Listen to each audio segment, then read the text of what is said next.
contente com ele? Vem.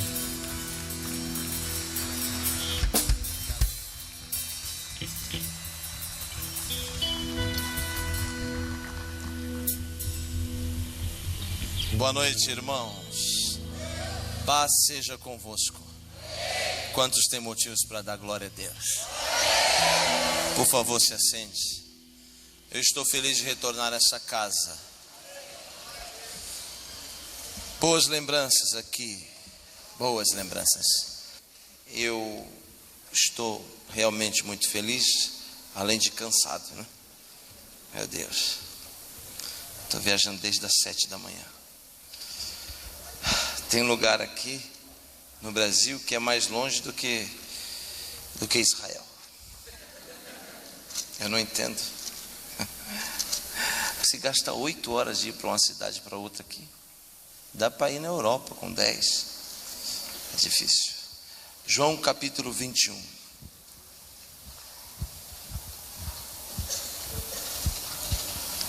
João capítulo 21.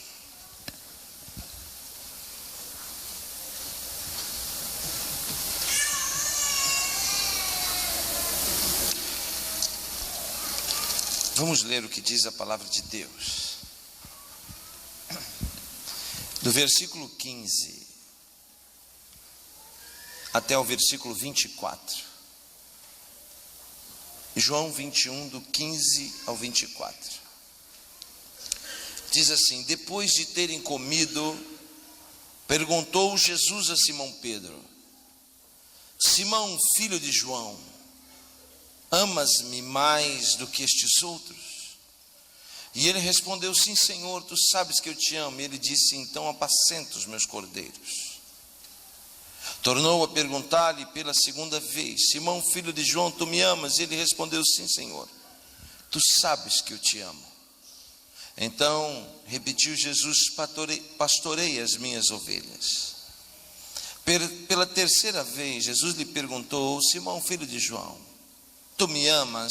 E então Pedro se entristeceu por ter ele dito pela terceira vez: tu me amas? E ele respondeu: Senhor, tu sabes todas as coisas, tu sabes que eu te amo. Então Jesus lhe disse: apacenta as minhas ovelhas.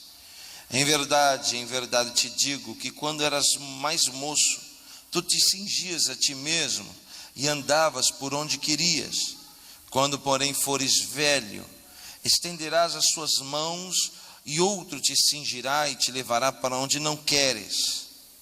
Disse isto para significar com que gênero de morte Pedro havia de glorificar a Deus. Depois de assim falar, acrescentou-lhe: segue-me. Então Pedro, voltando-se, viu que também o ia seguindo o discípulo a quem Jesus amava, a qual na ceia se reclinara sobre o peito de Jesus e perguntara: Senhor, quem é o traidor? E vendo, pois, Pedro, perguntou a Jesus: e quanto a este? Então lhe respondeu: se eu quero que ele permaneça até que eu venha, que te importa? Quanto a ti, segue-me. Então se tornou corrente entre os irmãos o dito que aquele discípulo não morreria. Ora, Jesus não dissera que tal discípulo não morreria, mas se eu quero que ele permaneça até que eu venha, que te importa? Este é o discípulo que dá testemunho a respeito dessas coisas e que as escreveu, e sabemos que o seu testemunho é verdadeiro. Feche os seus olhos, vamos orar. Baruch Adonai, Hamevohav Leolam Vaeda, Baruch Hashem Kavod Malchuto Leolam Vaeda. Bendito és tu, eterno nosso Deus, Rei de todo o universo, sua palavra dura para sempre. Bendito seja o seu nome, o seu reino jamais terá fim. Fale conosco, Senhor, nesta noite, de uma forma clara, concisa e poderosa. Fala de forma particular, peculiar, intensa, profunda. Fala, Deus, não o que nós queremos ouvir, mas o que nós precisamos ouvir. que ninguém saia daqui da mesma maneira que entrou, mas que possamos sair daqui diferente. Esta sempre será a minha oração, Senhor, porque acredito que a Tua palavra é o veículo que transforma vidas, que abençoa pessoas. Senhor, em nome de Jesus, te agradecemos pelo privilégio de estar aqui, não porque somos merecedores, não porque somos melhor do que os nossos pais, do que os nossos antepassados, não porque somos melhor do que aqueles que estão se perdendo neste momento, mas porque o Senhor nos amou primeiro. E porque o Senhor nos amou primeiro, permitiu que estivéssemos aqui, porque não foi nós que escolhemos a Ti, mas foi o Senhor que escolheu a nós. Te agradecemos por cada vida, em nome de Jesus, para a sua honra e glória. Amém. Amém.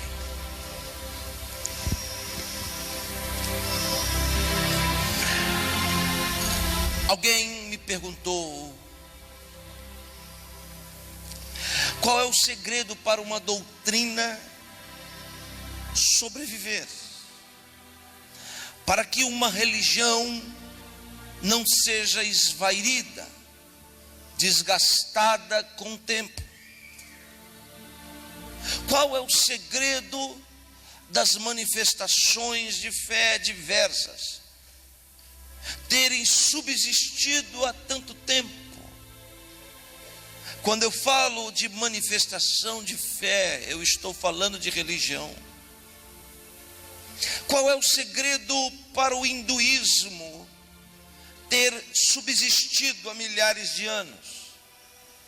Qual é o segredo para o budismo e a sua doutrina, o espiritismo, o islamismo, o judaísmo e o cristianismo existir até hoje, apesar de tantos anos?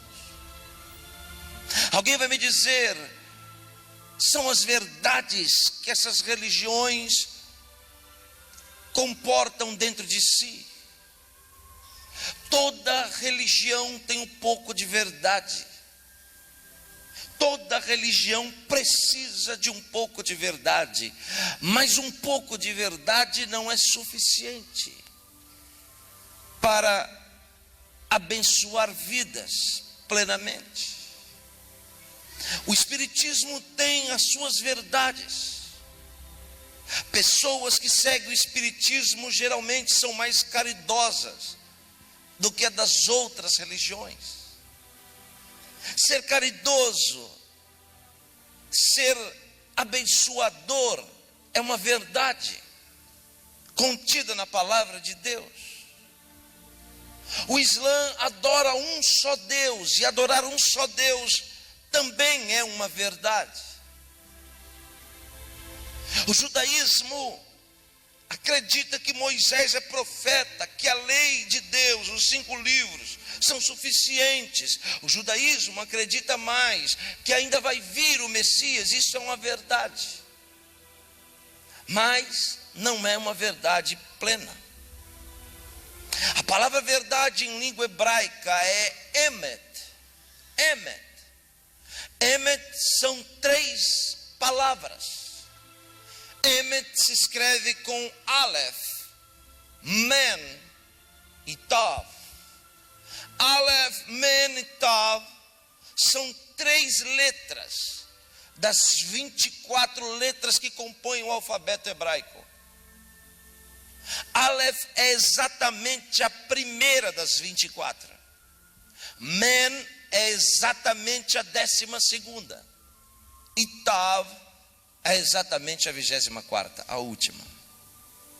Percebe que a palavra verdade se escreve com a primeira letra, com a letra do meio e com a última.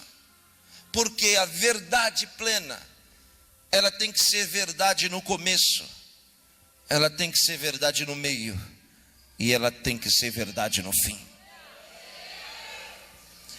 Meias verdades não sustentam uma doutrina para subsistir nos milênios.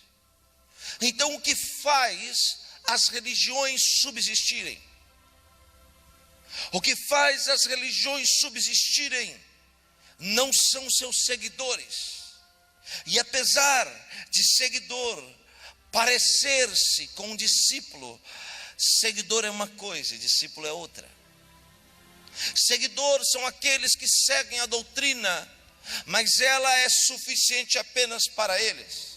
Então, o segredo das religiões existirem e permanecerem é aquilo que nós chamamos de discipulado. Os discípulos são aqueles que têm a incumbência, a responsabilidade de manter acesa a chama daquela religião e daquela doutrina. Então, por que Jesus trabalhou 3 anos e meio? O seu foco principal não era apenas pregar, o seu foco principal não era apenas fazer milagres, realizar prodígios.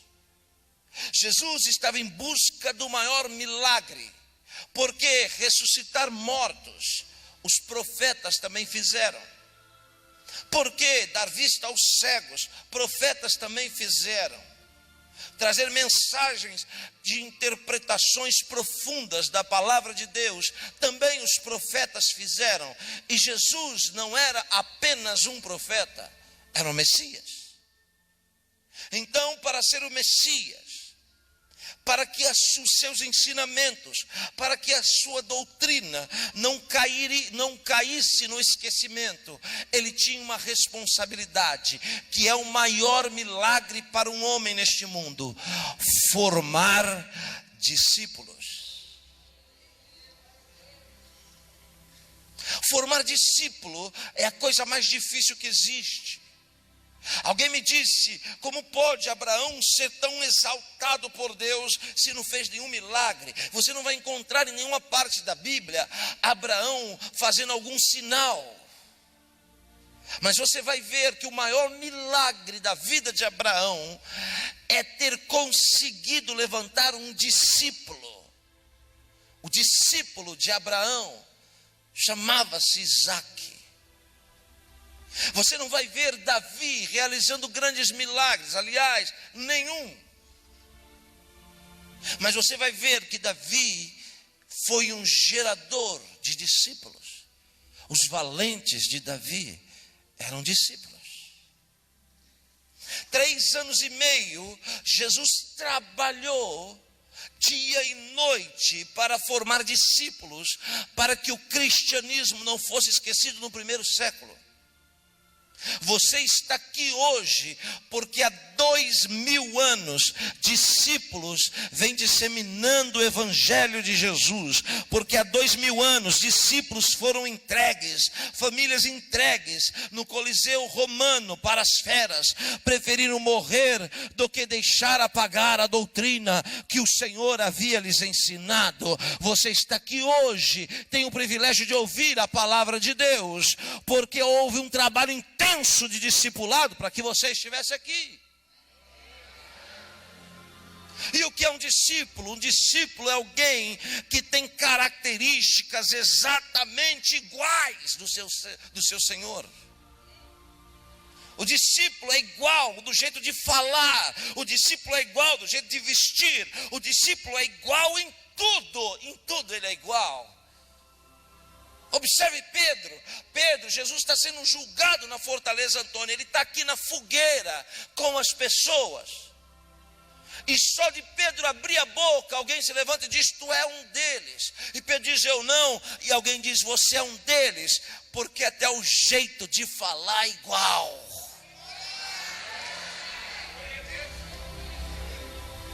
Então, às vezes, você liga a televisão e vê pastores que são exatamente a xerox dos seus líderes. E você diz: que coisa feia. Não é feia. Aquilo ali é um trabalho de discipulado intenso. Jesus não tinha 12 discípulos. 12 discípulos ele não tinha. Ele tinha 11 mais 1. 11 mais 1 só é 12 se tiver o igual. Quando não tem igual, não é 12. A operação não foi concluída. Então 11 mais 1 não é 12. Por que Jesus tinha 11 mais um? Porque 11 eram discípulos e um era o diabo. Discípulo de verdade não trai. Discípulo de verdade é fiel. A grande verdade é que Jesus seguiu uma linha de trabalho, de características e de discipulado. Preste atenção no que eu vou dizer.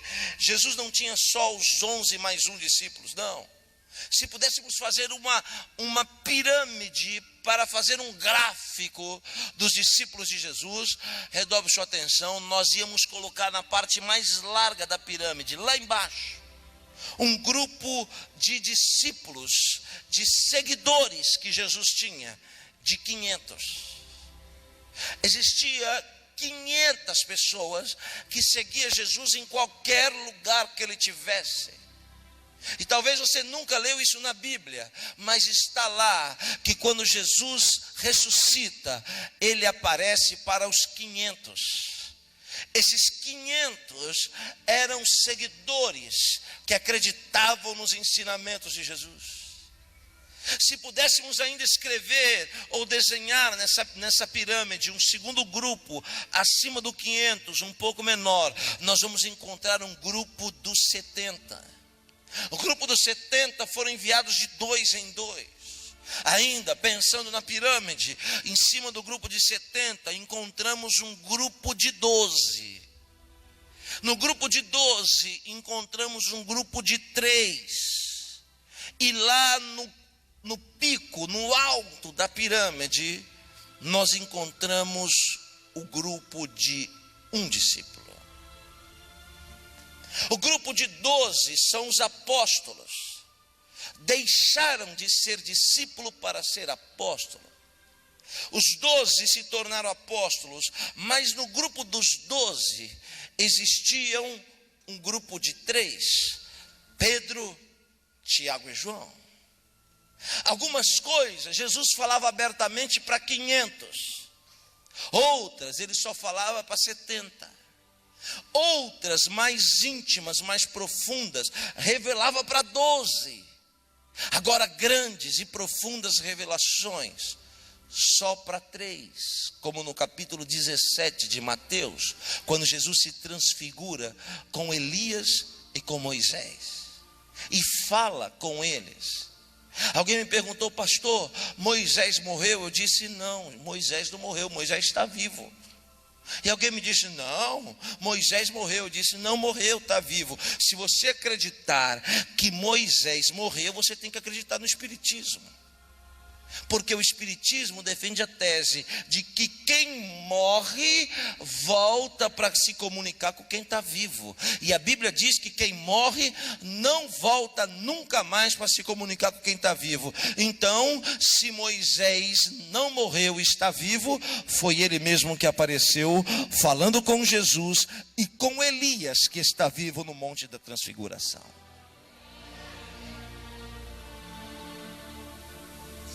Esse grupo de 3 tinha impressionantes revelações de Jesus, mas existia uma pessoa diferente de todos os outros discípulos. O nome desse apóstolo era Yohanan. Yohanan quer dizer Deus é gracioso. É traduzido para o português com o nome de João. João era o discípulo mais próximo de Jesus.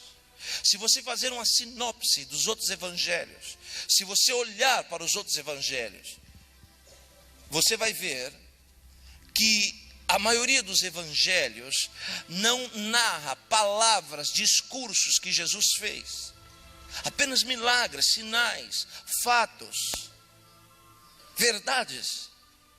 Mas o evangelho de João é diferente de todos os outros. O evangelho de João tem narrativas escritas por João de palavras que Jesus falou sentado na mesa da ceia, de trechos detalhados de pregações, de sermões que Jesus deu, e João estava ali e escreveu todos. Veja só, ele é o discípulo que se debruça no peito do Senhor. Ora, se debruça no peito é porque está muito próximo. Se debruça no peito é porque consegue ouvir as batidas do coração. Se debruça no peito, ele, o Senhor, não precisa falar alto, ele pode sussurrar. Se está próximo, sempre vai ouvir a revelação primeiro. Eu não sei se você está entendendo o que eu estou dizendo. Quer ver você entender? Jesus está na mesa e se levanta na mesa da ceia e diz assim: olha só a revelação: um de vós vai me trair. Todos os 12 ouviram isso. Ele falou isso em alta voz: um de vós vai me trair. Todo mundo ouviu e ficou olhando um para o outro. João está perto. João vem e coloca a cabeça no peito e faz uma pergunta baixinha: por acaso sou eu? Parece que Jesus fala alto a resposta, mas não. Jesus olha para João e fala só para ele: aquele a quem eu der o pão molhado. Jesus pega um pão e molha e dá para Judas. Os outros da mesa não entendem. Pensa que Jesus está honrando Judas. E Jesus me diz mais: o que você tem para fazer, vai fazer. Judas se levanta e sai para vender Jesus. Os outros discípulos acharam que Judas está indo levar dinheiro para os pobres, porque era tesoureiro. Só que eles pensam isso porque não tem a revelação. João sabia, antes que todos os outros, que Judas era o traidor. Por quê? Porque quem está próximo do coração de Deus recebe a revelação primeiro. Quem está perto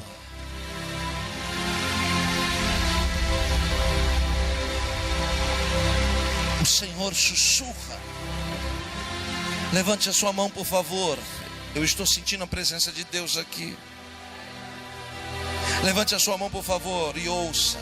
Você sabe que você não foi chamado para ser um seguidor.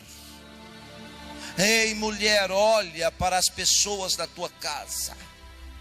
Não há ninguém como você. Isso quer dizer que Deus não te chamou para ser apenas uma seguidora, um seguidor. Hoje começa um novo tempo na sua vida. O Senhor está te chamando para perto dEle, para uma intimidade junto com Ele. Aleluia. Chega perto, que o Espírito Santo vai sussurrar ao seu ouvido a revelação de tudo que as pessoas não vão saber. Você vai saber primeiro, porque vai se debruçar no peito.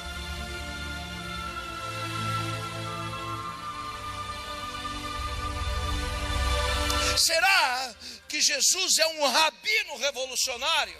Sim, é um rabino revolucionário, mas não é o primeiro. Não é Jesus que fica 3 anos e meio lutando para ter uma escola de discípulos. Não é ele idealizador. Ele está seguindo uma linha que surgiu 1500 anos antes de Cristo. Quem quer que eu pare, diga amém.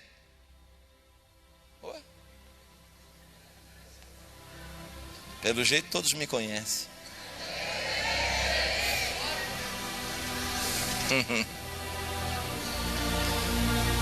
Jesus segue uma linha, olhe para cá, uma estrutura, uma estratégia que existia 1500 anos antes dele nascer. A escola de profetas foi fundada por Moisés. Que escola era essa? Deus disse para Moisés: escolhe 70 homens do meio do povo, reparte sobre eles a unção que está sobre ti. E Moisés, olhando para mim, é o homem que se debruça no peito de Deus, que tem a revelação.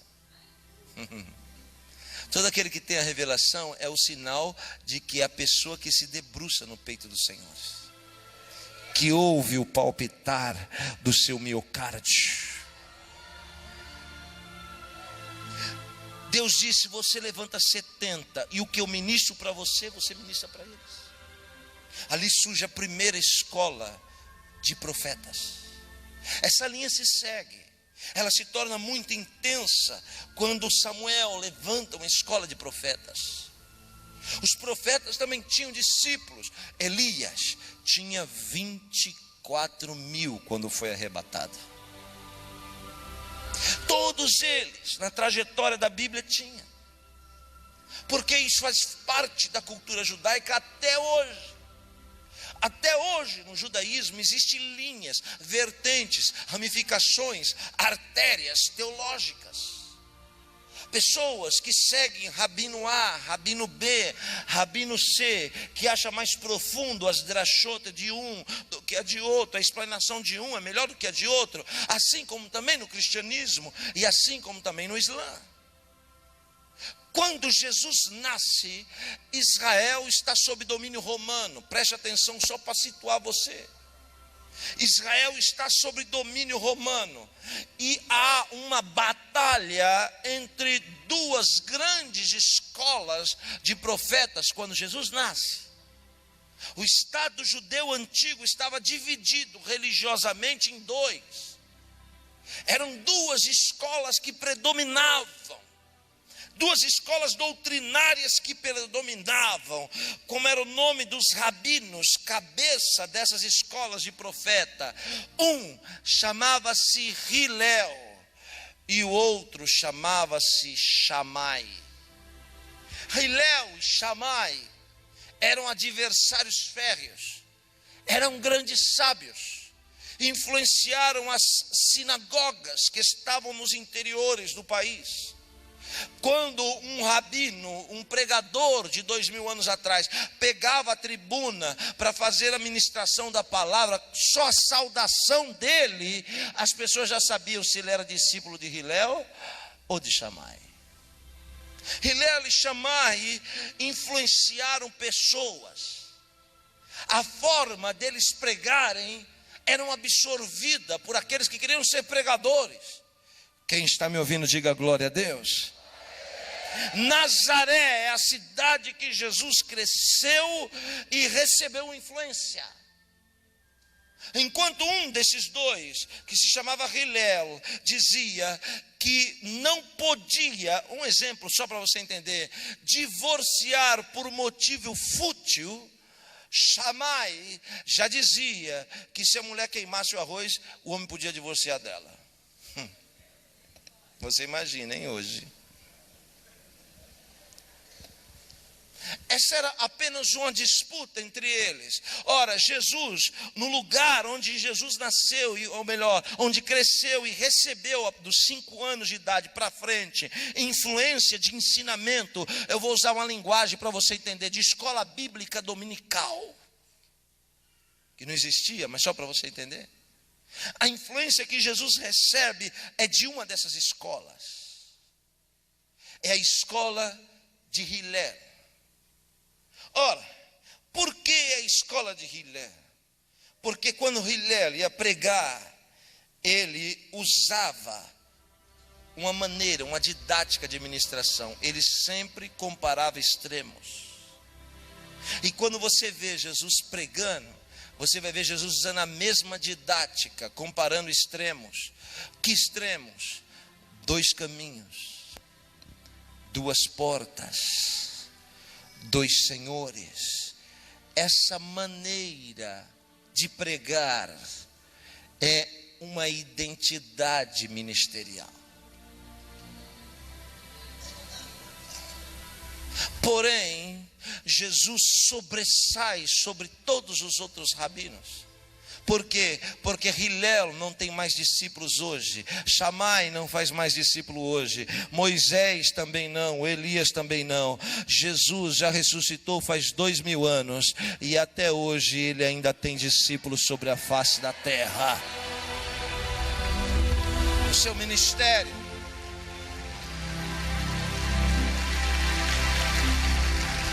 O seu ministério é revolucionário. Revolucionário. Se você olhar o que Jesus prega e prestar atenção no que ele fala, ele é muito profundo. Muito profundo. Em algumas partes, ele diz assim: leste o que está escrito. Parece simples isso, né? Ele diz assim: leste o que está escrito em algumas partes. Em outras, ele diz assim: ouviste o que foi dito. É diferente. O que está escrito e o que foi dito. E os gentios não sabem disso. Mas a lei de Deus, a palavra de Deus, tem dois níveis de revelação. Um está escrito. É um nível de revelação literal. Mas existe um nível de revelação que foi passado de mestre para discípulo. Esse foi passado via oral. O que está escrito é revelado para a massa. O que é dito, aleluia, é revelado para quem se debruça no peito.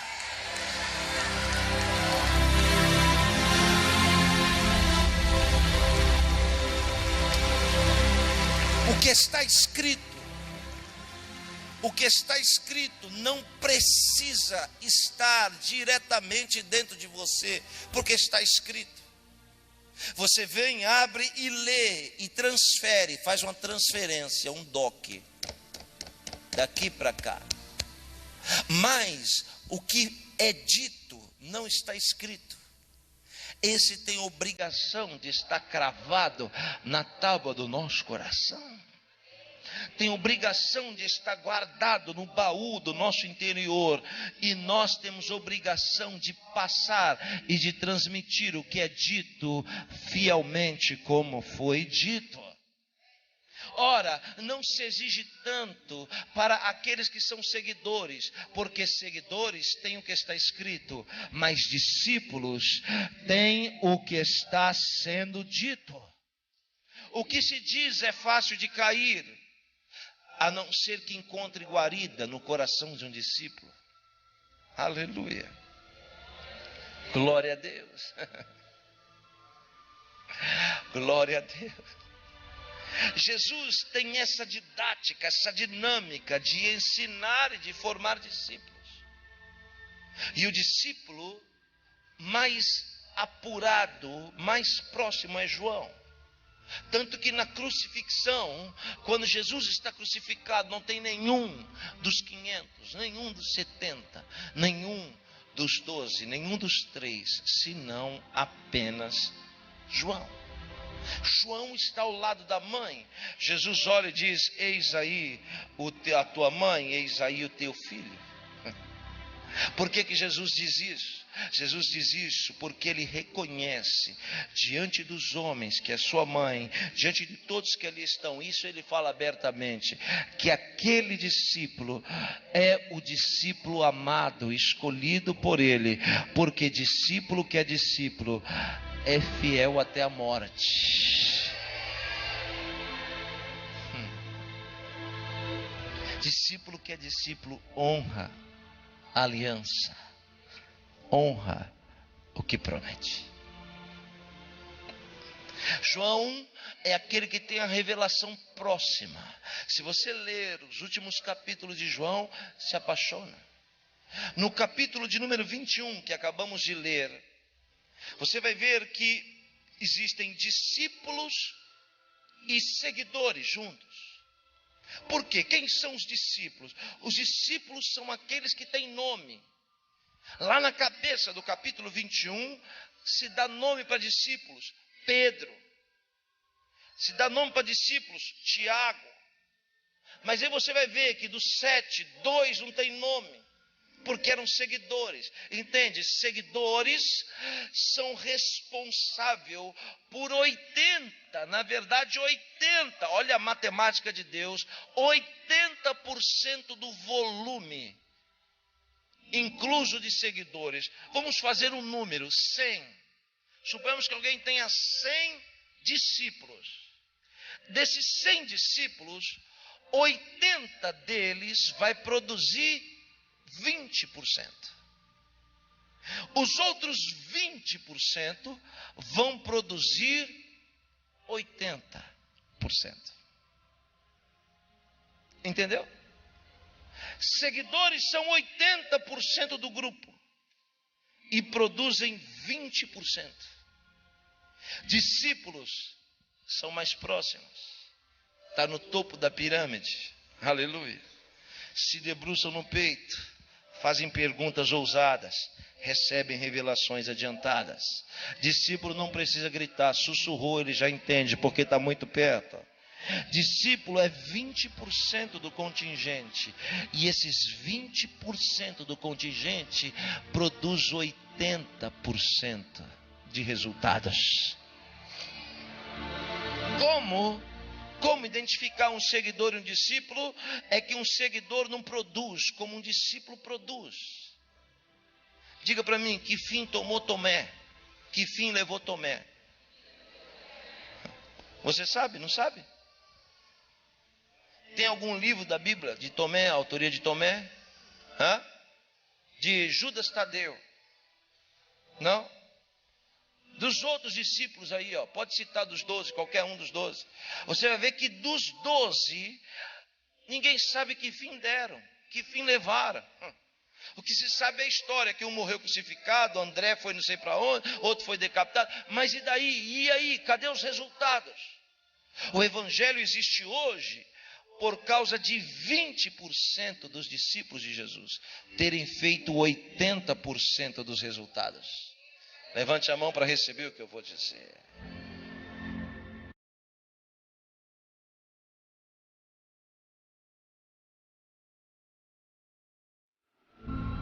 Levanta a mão para receber o que eu vou lhe dizer. Discípulo tem uma unção diferenciada e uma capacidade de produzir 80% do que os seguidores não produzem. Está pronto para receber? Essa unção virá sobre a sua vida. As pessoas vão identificar você como um discípulo de Jesus. As pessoas vão saber que você é um discípulo de Jesus, porque você produz muito mais, 4 vezes mais do que aqueles que são só seguidores. Recebe sobre a sua mão agora. Onde você colocar a sua mão, haverá multiplicação, produção, manifestação e revelação de Deus. 1 minuto para você abrir a boca e dar um brado de júbilo exaltando.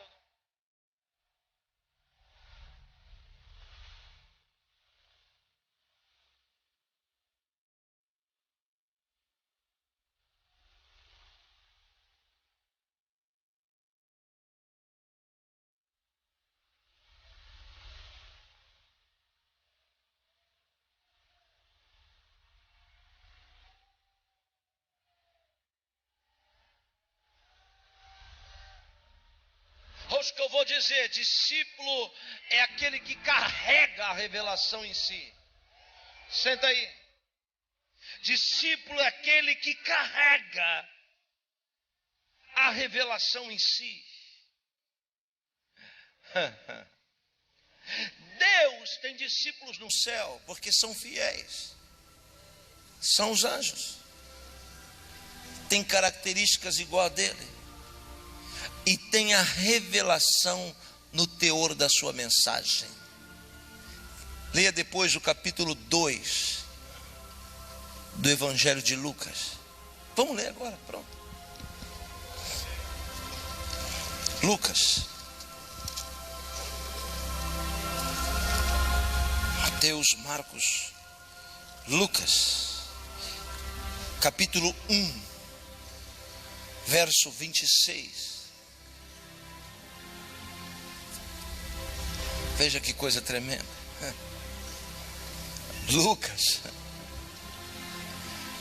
capítulo 1, 26. No 6º mês foi o anjo Gabriel, enviado da parte de Deus,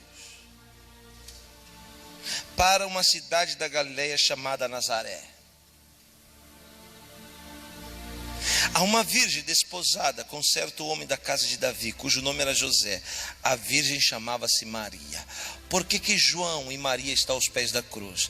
Porque tem que é João, tem aliança de ministério com Jesus, e a outra tem aliança de sangue, é a mãe.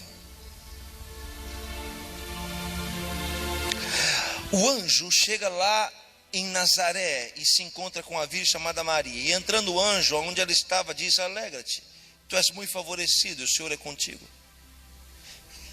Ela, porém, ao ouvir esta palavra, perturbou-se muito e se pôs a pensar no que significaria essa saudação. Aleluia. Aqui é o dia que a mensagem chega para Maria, através de um emissário, de um mensageiro, de um discípulo. Eu estou dizendo que o discípulo conduz dentro dele uma mensagem com revelação. Gabriel, valente de Deus, fala que ele assiste diante de Deus, quer dizer que ele está perto. Quando Deus diz: Gabriel, desce e dá uma revelação, ele vem em Nazaré e entrega a revelação. Alegra-te, você é muito favorecida. Quando a seguidora Maria, eu estou dizendo que esse é o dia da mudança na vida dela. Quando a seguidora Maria recebe a revelação, ela não entende. Por quê? Porque seguidores não entendem. Seguidores são servos. Em uma das mensagens de Jesus diz: eu não vos chamo mais vocês de servos, porque servos não entendem o que o seu Senhor fala, mas vos chamo de amigo, porque a partir de hoje, tudo que eu for fazer, vocês vão saber primeiro. Então você não pode dizer: eu sou serva de Deus, eu sou servo de Deus. Você não pode dizer isso. Você tem que dizer: eu sou amiga de Deus, eu sou amigo de Deus, porque Deus sempre vai manter você um passo à frente das pessoas ao seu redor, pela revelação que Ele vai te dar antes das coisas acontecerem.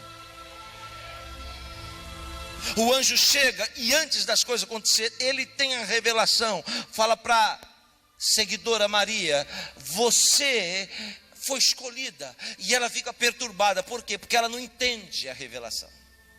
Exatamente o que acontece com os discípulos. Não entende porque que Jesus dá um pão molhado para Judas e Judas sai. Eles não entendem nada. Seguidores não entendem, não tem percepção, afinidade das coisas que acontecem ao seu redor. Aleluia. Hoje é a noite que Deus vai transformar seguidores em discípulos. Hoje é a noite que Deus te escolhe dentre os teus na tua casa, te tira como uma pessoa escolhida a dedo. Aleluia. Não é mais chamado, mas agora é escolhido. Não é servo mais, mas agora é amigo. Não é mais seguidor, mas vai ser discípulo fiel dele. E a primeira coisa que ele te diz: se alegra, porque hoje você será favorecido. Recebe o que eu vou dizer, porque o Espírito Santo está falando para mim. Esta semana Deus vai favorecer crente aqui neste lugar. Esta semana o favor de Deus vai atingir pessoas nesta casa. Esta semana, não estou falando ano que vem, mês que vem, não estou dizendo daqui a 15 dias, estou dizendo esta semana você vai sentir